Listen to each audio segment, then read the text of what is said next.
नमस्कार दोस्तों, आप सबका हमारे चैनल विजडम गुरु में एक बार फिर से स्वागत है। कैसे हो आप सब? आशा है कि सब कुशल मंगल होंगे। आजकल राजस्थान की राजनीति पूरे देश में छाई हुई है। जी हां, इस राजनीति के केंद्र में है अशोक गहलोत और सचिन पायलट।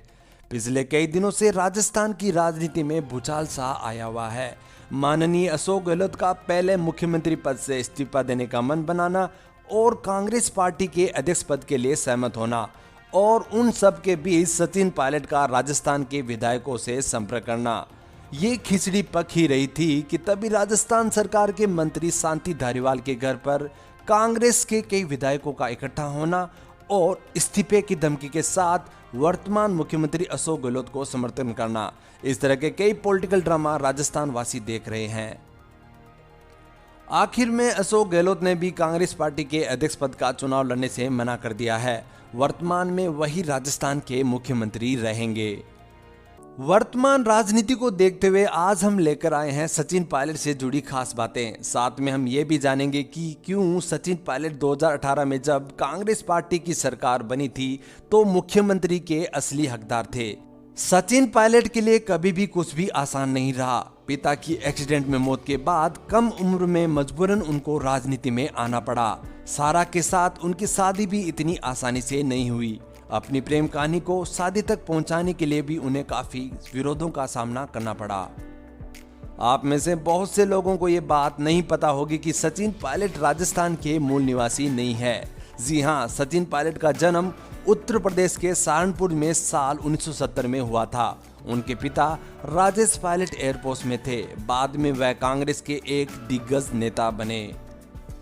उन्होंने अपनी शुरुआती पढ़ाई दिल्ली के एयरफोर्स बाल भारती स्कूल से की। बाद में ग्रेजुएशन के लिए उन्होंने दिल्ली विश्वविद्यालय के सेंट स्टीफेंस कॉलेज में दाखिला लिया। दिल्ली से ग्रेजुएशन करने के बाद उन्होंने एमबीए की डिग्री के लिए अमेरिका के पेंसिल्वेनिया यूनिवर्सिटी के वॉर्टन स्कूल में एडमिशन लिया। यहाँ पर स्टडी के दौरान उनकी मुलाकात जम्मू कश्मीर के पूर्व मुख्यमंत्री उमर अब्दुल्ला की बहन सारा से हुई। धीरे धीरे उनकी दोस्ती प्यार में तब्दील हो गई। जहां एक तरफ सचिन के परिवार वाले इस रिश्ते से खुश थे, वहीं दूसरी तरफ सारा के परिवार वाले इस रिश्ते से नाखुश थे। आखिर में दोनों ने जनवरी 2004 में शादी कर ली। शादी के कुछ महीनों बाद ही सचिन राजनीति के मैदान में उतरे और महज 26 साल की उम्र में दौसा से पहला लोकसभा चुनाव लड़कर बड़ी अंतर से जीत हासिल की और देश के सबसे कम उम्र के युवा सांसद बने। इसके कुछ समय बाद अब्दुल्ला परिवार ने भी नाराजगी भुलाकर सचिन पायलट को अपने दामाद के रूप में स्वीकार कर लिया। क्या आपको पता है कि सचिन पायलट भी अपने पिता की तरह एयरफोर्स में पायलट बनना चाहते थे, लेकिन किस्मत को ये मंजूर नहीं था। कमजोर नजर के कारण उनका पायलट बनने का सपना पूरा ना हो सका।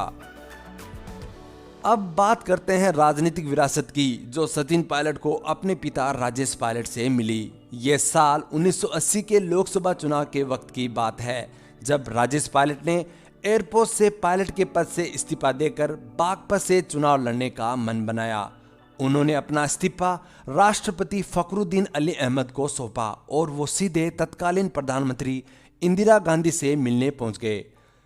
इंदिरा गांधी के पैर छूकर राजेश पायलट ने कहा, मैडम, मैं बागपत से लोकसभा चुनाव लड़ना चाहता हूं।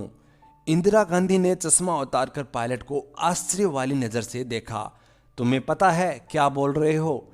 इंदिरा गांधी ने सवालिया नजर से ये पूछा। पायलट ने कहा, जी मैडम।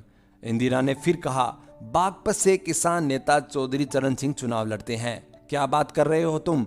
जिस नौकरी में हो उसकी तनख्वाह बहुत अच्छी है, चुनाव लड़कर क्या होगा? राजेश पायलट ने जवाब में कहा, मैडम, इस्तीफा देकर आ रहा हूं, आपका आशीर्वाद चाहिए। इसके बाद इंदिरा ने उसकी बात स्वीकार कर ली। आपको बता दें कि वह इंदिरा गांधी ही थी जिसके कहने पर संजय गांधी ने राजेश्वर बिदुड़ी को राजेश पायलट का नाम दिया और उन्हें भरतपुर में चुनाव लड़ने का भेजा।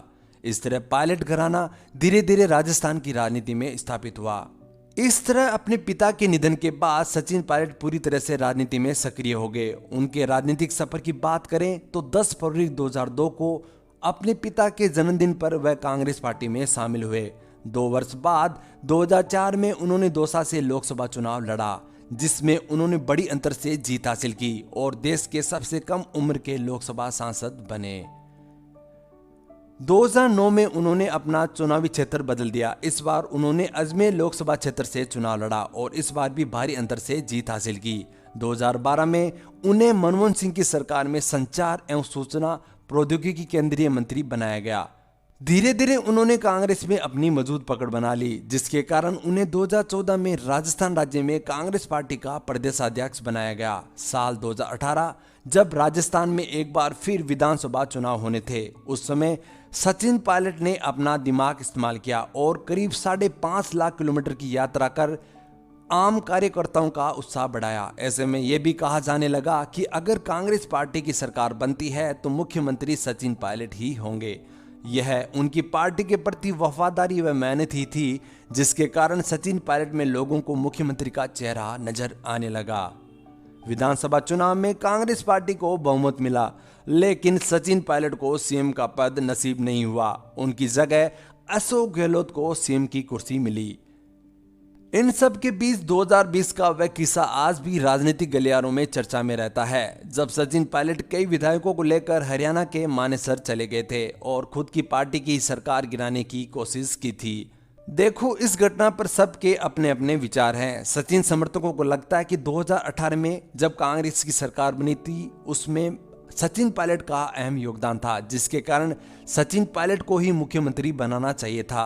वही उसके असली हकदार थे। वहीं अशोक गहलोत के समर्थकों को लगता है कि अभी सचिन पायलट के पास पर्याप्त समय है।